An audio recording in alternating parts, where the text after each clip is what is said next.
నిన్న శాసనసభలో ఒక ఆసక్తికరమైనటువంటి చర్చ జరిగింది. ఆ చర్చని అడ్డం పెట్టుకొని జగన్మోహన్ రెడ్డి గారిని దూషించాలనేటువంటి కార్యక్రమం, జగన్మోహన్ రెడ్డి గారిని సైకో అని, శాడిస్ట్ అని ఇలా మాట్లాడేటటువంటి తీరు శాసనసభలో మనం గమనించాం. ముఖ్యంగా కామినేని శ్రీనివాస్ గారు, ఆయన కూటమి సభ్యుడు, భారతీయ జనతా పార్టీ శాసనసభ్యుడు, ఇంతకుముందు ఆరోగ్య శాఖ మంత్రిగా కూడా చేశారు. ఆయన జగన్మోహన్ రెడ్డి గారిని దూషించేటటువంటి కార్యక్రమంలో చిరంజీవి గారిని అప్పు తెచ్చుకున్నాడు. చిరంజీవి గారు జగన్మోహన్ రెడ్డి గారు ముఖ్యమంత్రిగా ఉన్నప్పుడు కలిసినప్పుడు జరిగినటువంటి సంఘటనని వక్రీకరించేటటువంటి ప్రయత్నం చేశారు. సినిమా నటుల్ని కించపరిచారని, చిరంజీవి గారిని అయితే తీవ్రంగా అవమానించారనేటువంటి మాటలు కూడా మాట్లాడారు. దానితో పాటు చిరంజీవి గారు మిగతా సినీ నటులు వచ్చినప్పుడు నేను కలవనని, సినిమాటోగ్రఫీ మినిస్టర్తో కలిసి మీరు పని చూసుకుని వెళ్ళమని చెప్పినట్టు, ఆ తర్వాత చిరంజీవి గారు గట్టిగా ఎందుకు కలవరు మీరు, నన్ను రమ్మంది మీరే కదా అని గట్టిగా మాట్లాడినట్టు, అంటే ఒక విధంగా చిన్న ఫైట్ చేసినట్టు, అప్పుడు జగన్మోహన్ రెడ్డి గారు తిరిగి వచ్చినట్టు మాట్లాడినట్టు చెప్పేటటువంటి ప్రయత్నం చేశారు. శ్రీనివాస్ గారు మాట్లాడంగానే సభలో ఉన్నటువంటి ఒక ప్రముఖ సినిమా నటుడు బాలకృష్ణ గారు, శాసనసభ్యులు కూడా, ఆయన రియాక్షన్ మనం ఇక్కడ గమనించాలి. చిరంజీవి గారు గట్టిగా అడిగారు అనేదాన్ని ఆయన తీవ్రంగా ఖండించారు. ఆయన ఉద్దేశం చిరంజీవి గారు గట్టిగా అడగలేదని, గట్టిగా అడగటం వల్ల జగన్మోహన్ రెడ్డి గారు దిగొచ్చాడనే మాటని ఆయన సహించలేకపోయాడు. చిరంజీవి గారు గట్టిగా అడిగేటటువంటి స్వభావం లేదు, ఆయన పోరాటం చేసే మనిషి కాదు అనేటువంటి పద్ధతుల్లో ఒక విధంగా కించపరిచే విధంగా మన బాలకృష్ణ గారు మాట్లాడారు. ఆమె అని బహుశా ఆయన మరి ఏమన్నా మ్యాన్షన్ హౌస్ 2 మింగొచ్చాడేమో మరి నాకు తెలియదు. చాలా దౌర్భాగ్యంగా శాసనసభలో ఆ విధంగా ఎవరు మాట్లాడరు, బయట కూడా ఆ విధంగా మాట్లాడరు.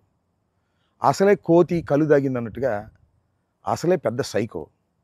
దానితో పాటు 2 మ్యాన్షన్ హౌస్ ఆఫులు తాగి వచ్చినట్టున్నాడు, ఇష్టం వచ్చినట్టుగా మాట్లాడేటువంటి ప్రయత్నం చేశారు. జగన్మోహన్ రెడ్డి గారు వాడు వీడు అంటమే కాకుండా సైకో అన్నాడు. సైకో అన్నప్పుడు సభలో ఎలా నవ్వారో చూశారు కదా, కేరింతలు. సభలో విలువలు లేవు, సభలో గౌరవాలు లేవు, ఇష్టం వచ్చినట్టుగా మాట్లాడేటువంటి ప్రయత్నం చేస్తున్నారు. ముఖ్యంగా బాలకృష్ణ గారు ఆ విధంగా మాట్లాడటం చూస్తే ఒక విధంగా జాలి కూడా ఇస్తుంది. ఎందుకంటే బాలకృష్ణ గారు పెద్ద తెలివిగలవాడు కాదు, అమాయకుడు కూడా, సైకో, పేషెంటు. ఈ పేషెంటు సైకో కాకపోతే ఇవాళ చంద్రబాబు నాయుడు స్థానంలో ఆయన ఉండేవాడు. సరే, ఆయనకేదో ఒక శాసనసభ్యత్వాన్ని ఇచ్చి బావగారు గౌరవిస్తున్నాడు, దాంతోనే సంతోషపడుతున్నాడు. వాళ్ళ అల్లుడేమో కాబోయే ముఖ్యమంత్రి అనేటువంటి ఉద్దేశంతో ప్రవర్తన చేస్తున్నాడు కాబట్టి ఆయన సర్దుకుని సినిమా షూటింగులు లేకపోతే మ్యాన్షన్ హౌస్తో కాలం గడిపేటటువంటి పద్ధతుల్లో ఉన్నాడు. ఆయన జగన్మోహన్ రెడ్డి గారిని, మాజీ ముఖ్యమంత్రిని వాడు వీడు సైకో అని శాసనసభలో అంటే నాకు అర్థం కాల. ఎక్కడికి పోతుంది రాష్ట్రం, ఎక్కడ పోతుంది తెలుగుదేశం?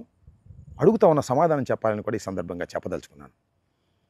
ఆ తర్వాత చిరంజీవి గారి రియాక్షన్ నేను ఇప్పుడే చూశా. ఆయన ఎక్కడో విదేశాల్లో షూటింగ్లో ఉన్నట్టున్నారు. ఆయన దానికి తీవ్రమైన ఖండన ఇచ్చారు. నేనే వీళ్ళందరినీ తీసుకెళ్ళానని, చాలా గౌరవంగానే ఆయన చూశాడనేటువంటి అర్థం వచ్చే విధంగా ఆయన మాట్లాడారు. అంటే ఇక్కడ జరుగుతున్నది ఏంటంటే, బాలకృష్ణ కొణిదెల కుటుంబాన్ని అంగీకరించే మనస్తత్వం కాదు. వారు పైకి ఎదుగుతున్నారు అంటే బాలకృష్ణ కానీ, బాలకృష్ణ అభిమానులు కానీ, కుటుంబం కానీ వెనక్కు లాగే తత్వం ఉందనేది అనాదిగా వస్తున్నటువంటి ఆలోచన. అది కొత్తగా నేను చెప్పాల్సిన అవసరం లేదు. కాకపోతే ఈ మధ్యన కూటమిగా ఏర్పడ్డారు కాబట్టి చంద్రబాబు నాయుడు గారు పవన్ కళ్యాణ్ని వాడుకునే పద్ధతుల్లో, చిరంజీవి గారిని వాడుకునే పద్ధతుల్లో ఉన్నారు కాబట్టి గౌరవం ఇస్తున్నట్టుగా నటిస్తున్నారు. సందర్భం వచ్చినప్పుడు గౌరవాలన్నీ పక్కన పెట్టి తమ స్వార్థాన్ని చూసుకునేటటువంటి మనస్తత్వం కలిగిన వారు నారా కుటుంబం, అదేవిధంగా బాలకృష్ణ కుటుంబం, నందమూరి కుటుంబం కూడా అనే విషయాన్ని దయచేసి గమనించాలని మనవి చేస్తున్నాం. ఈ విధంగా శాసనసభలో అసందర్భంగా చర్చ తీసుకొచ్చి కామినేని శ్రీనివాస్ గారు కానీ, బాలకృష్ణ గారు కానీ ఈ విధంగా మాట్లాడడం అనేది సభా మర్యాదలకు భిన్నమైంది. దాంతోపాటు ఆ పైన కూర్చున్న ఆయన కూడా మీకు తెలుసు కదా, జగన్మోహన్ రెడ్డి గారిని ఏ రకంగా దూషిస్తే బాగుంటుందని ఆలోచించేవాడు, ఆనందపడేవాడు. ఇది సభ జరుగుతున్నటువంటి తీరు. ఈ సభని ఏమనాలి అని అడుగుతా ఉన్నా. చంద్రబాబు నాయుడు గారు సభ కౌరవ సభ అన్నాడు అప్పుడు. మరి ఇవాళ జరుగుతుంది ఏ సభ? ఇది రాక్షస సభ కాదా అని నేను అడుగుతా ఉన్నా. కాబట్టి ఇప్పటికైనా బాలకృష్ణ గారు కానీ లేకపోతే కామినేని శ్రీనివాస్ గారు కానీ వాస్తవాలు గమనించాలి. వాస్తవాలు గమనించి మర్యాదగా మాట్లాడే పద్ధతి నేర్చుకోవటం మంచిది. జగన్మోహన్ రెడ్డి గారు ఆషామాషి వ్యక్తి కాదు. ఈ రాష్ట్రానికి 5 సంవత్సరాలు ముఖ్యమంత్రిగా చేసినటువంటి వ్యక్తి. ఆయన్ని ఈ విధంగా మీరు దూషించడం వల్ల మీకు నష్టమే జరుగుతుంది తప్ప లాభం జరగదనే విషయాన్ని దయచేసి గమనించాలని ఈ సందర్భంగా నేను చెప్తున్నాను. రాష్ట్ర ప్రజానీకం అసలైన సైకో బాలకృష్ణ అనే విషయాన్ని మీ అందరికీ తెలుసు, గుర్తించాల్సిన అవసరం లేదని కూడా ఈ సందర్భంగా చెప్తున్నాను.